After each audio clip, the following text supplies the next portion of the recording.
everyone! Kakatapos lang ni Viking mag-exercise dyan. At yan, yung ginagawa ko kung paano ko siya i-transfer from wheelchair to chair. Ayan. Medyo mabigat na siya sa ngayon kasi medyo nag-gain siya ng weight kasi nga pinapakain na namin siya ng more on protein dahil nag-lose weight nga siya for the past 2 months. Nag-lose weight siya. Ngayon ay medyo okay na yung timbang na niya. Desired timbang na niya kasi nga hindi siya nagagalaw-galaw, di ba? Ganyan lang talaga siya. So, ayan, medyo masakit sa likod, pero nasasanay na din naman ako. For the longest years, alam ko na kung paano ko i-handle or paano ko gawin yung mga body mechanics ko or body technique para hindi naman masyadong ma-strain yung likod ko.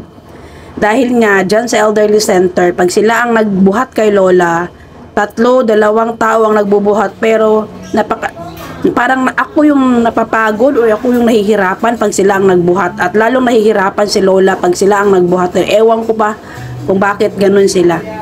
Dito naman sa bandang to ay yung mga matatanda na able to move, ganun. They're waiting for their lunch. Yun nga, kakatapos lang din nila ng mga activities nila, yung mga painting, drawing, tracing, ganun. At dito, ito yung food ni Lola for today. Yung freshly squeezed na orange juice, tapos yung food niya na rice, fish with winter melon, tapos may gulay din na cabbage or yung napa cabbage, tapos yung sabaw na corn soup yan na may karne. Ayan. Pinapakain ko na dyan si Lola at Diyos ko, pagod na pagod siya sa exercise niya. 1 hour lang yung exercise niya, standing exercise, yung sa kamay niya, tapos yung biking.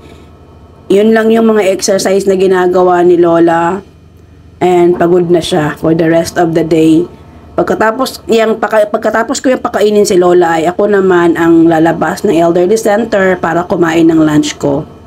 So ayun na nga, kagabi, pag uwi ko galing day off, sabi niya sa akin, saan daw ako nagpunta? Bakit daw ang tagal kong dumating? Kasi nga 'di ba, nag-bye-bye ako sa kanya nung nag-day off ako. Ayun, pagkarating ko, sabi ng anak, Milin, pag open pa lang ng pinto, sabi niya, where have you been? Sabi niya gano'n. Dihay pinto, sabi niya gano'n. Saan ka pumunta? Gano'n, sabi ko, nag-day off. Sabi niya, bakit ang tagal mong dumating ngayon lang? O 'di ba, ang cute-cute ni Lola.